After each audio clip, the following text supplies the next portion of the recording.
for joining us for the interview of the 2022 candidates for Asheville City Council. I'm Kit Cramer, President and CEO of the Asheville Chamber, and I'm joined by one of our great public policy volunteers, Greg Burnette of First Citizens Bank. This interview will be with candidate Antanette Mosley. All interviews will be posted to the Chamber's website at ashevillechamber.org/2022 elections. Antanette, thanks for joining us. Thank you, Greg. And the first question. By 2040, our metropolitan statistical area is expected to have added almost 100,000 people. What do you think is the top priority for how the city should manage that growth? You know, that is so interesting for me to hear that number. I'm from Asheville, at least fourth generation. And when I was growing up, I believe folks were amazed at the notion that we could actually hit 60,000. So the demand for Asheville is at an all-time high. Even when I lived outside of the city in another state, folks were constantly talking about how wonderful Asheville is.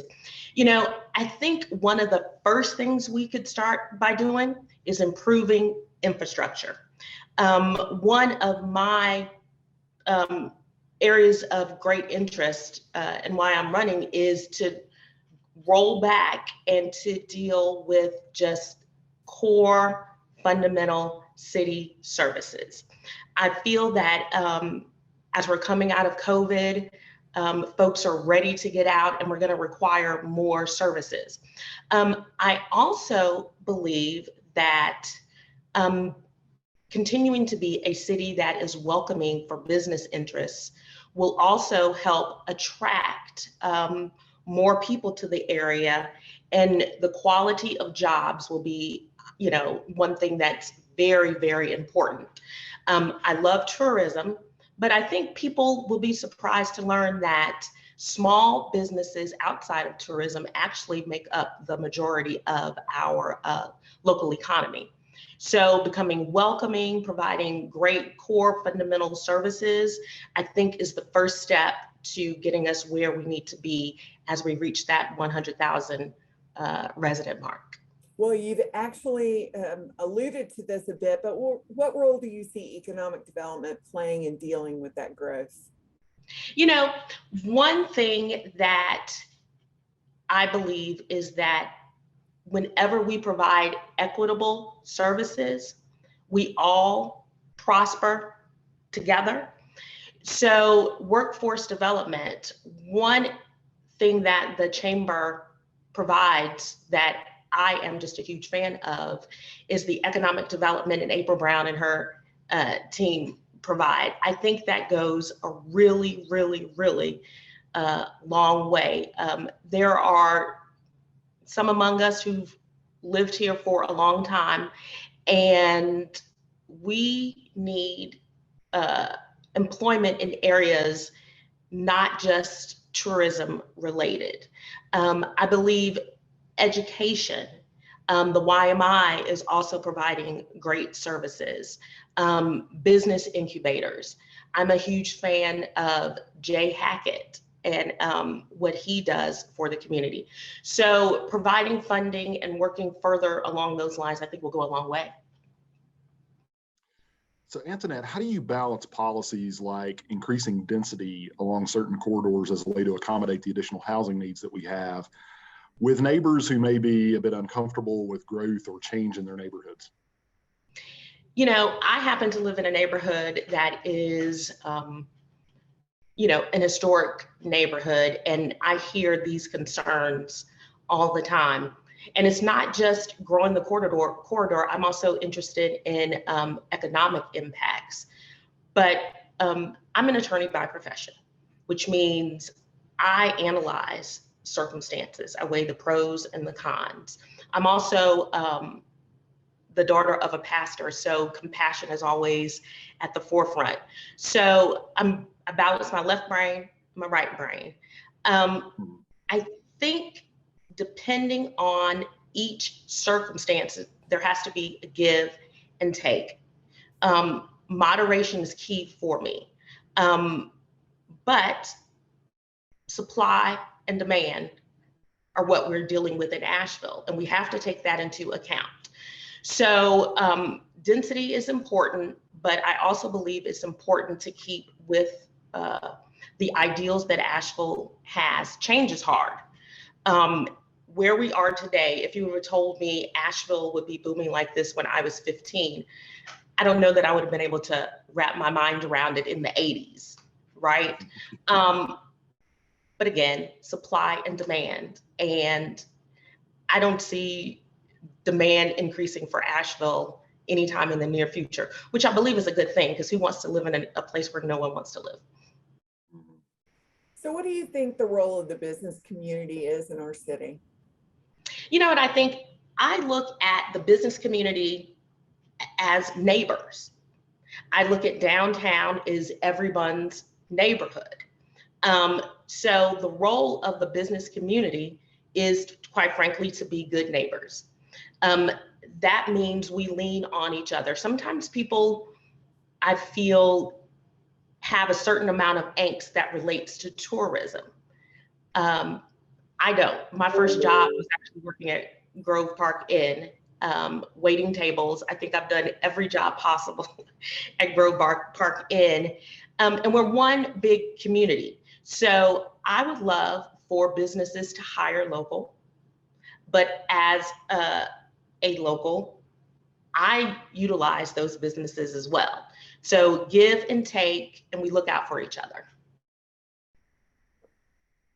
So in general, Antoinette, where do you get your information as to what's going on within the community?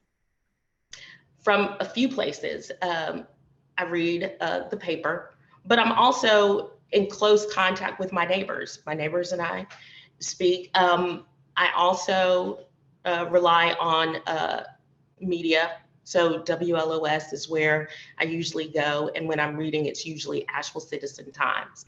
And in this role, I will tell you, the citizenry keep me informed. So emails come into me with links. I'm also on Nextdoor quite a bit, and I am a part of several groups on Facebook. So I try and get it from as many places as I can. But my favorite source is small group meetings, and I try to be accessible, and so people contact me directly and I hear their concerns. How will you reach out to the business community to give them a voice to speak to you? So reaching out is something that I've done already. I've had several contacts, quite frankly, with Kit. And I've gotten to know several business owners personally. So I believe I'm at a stage now where when folks have a concern, they can reach out to me directly, whether it's via email or my text. Asheville, even though we're heading to that 1,000 person mark, I still think of us as pretty much a small town. I feel that there are 3 degrees of separation between anybody at any time. So reach out to me and I'm here to discuss whatever your issue is. What's your stance on the issues that are affecting businesses downtown, such as camping and panhandling? So, thank you for asking that question, because that's not just a question that I hear from business folks or shopkeepers. I believe it's one that everyone in Asheville is interested in. As I mentioned earlier, as a preacher's daughter, I saw people on their worst days. And so I'm always mindful to treat every person with respect. I also mentioned earlier the notion of being a good neighbor. There are times when I believe that some of us aren't good neighbors one to the other. I happen to believe that camping isn't safe. And one reason I said that is because I had an opportunity to speak with someone staying at the Ramada. And although I happen to not vote for the Ramada, I still care about the people who find themselves in that precarious situation. And one thing she told me, and it was a very emotional exchange, She was a woman, I believe in her 20s, who had ended up on the street because she caught her husband in the midst of an affair. He kicked her out. She found herself on the street. She has a young child. She's unable to be with her child because a judge won't allow visitation if she has nowhere to stay. She was on the street. She was brutally raped, all of her belongings taken, and she got to a place where she decided taking meth so she could be awake for hours on end was better than the alternative. When I spoke to her, she adamantly said she's opposed to camping, but not for the reason I think some people believe. Camping is not safe for the people camping themselves. So to answer your question, I am for housing. And to me, camping is not housing. I know I kind of veered off a little bit, but the fundamental answer is no. That's not good for anybody. So Antoinette, what do you consider the city council's role in maintaining that public safety that you were just talking about? So this is always so interesting for me to grapple with, because rightly understood, Health and Human Services is the purview of the county government, meaning that's where the social workers, those who are better steeped in mental health care issues. I believe the role of the city council is to partner with other agencies. So whether that's an intergovernmental partnership or private public partnerships. I believe that sometimes if the city gets too far ahead of its skis, we end up funding projects that don't work. And as a result, I think sometimes, even though the desire to do something immediately might be there, it also may not be the best way to go from a fiscal standpoint. As it relates to public safety, I will say that council has elected to support the police department in its search for additional men and women to serve in law enforcement. I believe things are getting better. Things are going to be implemental. I can't even think of the word. Sorry, I'm going. But thank you so much. But we're on our way. One thing I'm noticing is, going back to a psychological standpoint, I'm finding that everyone, coming out of this once in a lifetime event, I'm sensing angst all over the place, including myself. I believe we're starting to breathe and things are starting to level off. And I believe safety is something that, regardless of a demographic background, everyone is in search of. So we have been supportive in the police department's endeavors to keep, our neighbors safe. And I will say, please reach out to me and let me know what additional efforts might be needed as they arise. The most recent version of the Bowen report says that we need more housing at every income level. How can City Council promote more construction of housing? So thanks for that. I sit on the Housing and Community Development Committee, and this is something we deal with every day. I'm also the liaison to the Asheville Housing Authority. So again, going back to supply and demand, as Kit mentioned, not only do we need affordable housing, but we also need, quite frankly, just an increase in housing supply. One thing I noticed, that based on the city's policy, that policy is 20% affordability for at 80% AMI for a period of 20 years, that policy, in fact, at times leaves a significant percentage of our workforce and other neighbors behind. It's especially startling to me when I look at the average income of our Black and Brown neighbors.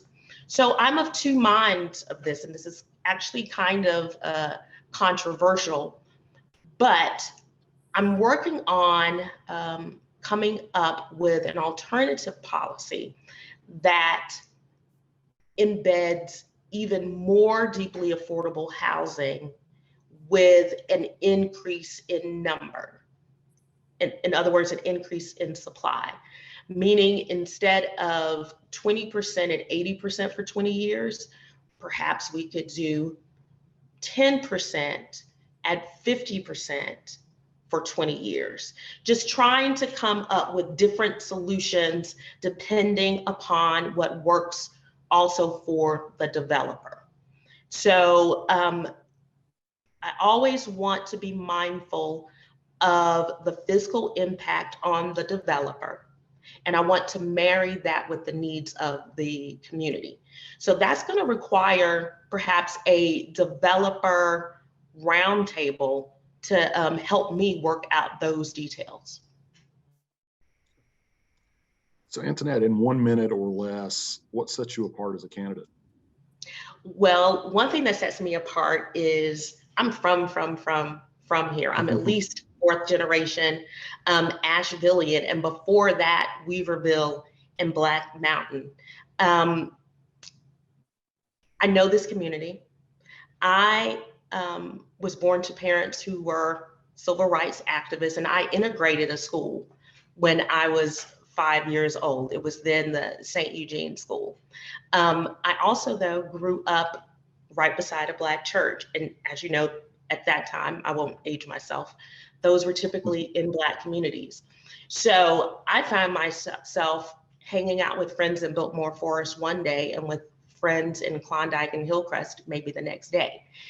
So one thing that I know is that there is such a level of commonality amongst Ashevilleans. You have to live it to know it.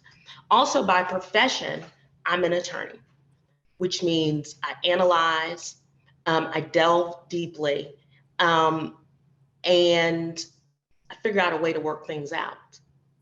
So if you're looking for someone with common sense and compassion, Antanette Mosley. And I'm an advocate. So I don't consider myself a politician. I consider myself as someone who advocates for the community. And that sets me apart. Well, Antanette, thank you for being with us today. As a reminder, you can find interviews of other candidates at ashevillechamber.org/2022 elections. And please be sure to vote in the primary on Tuesday, May 17th. Antanette, again, thank you for being with us. And thank you for having me. Thanks so much. Thanks.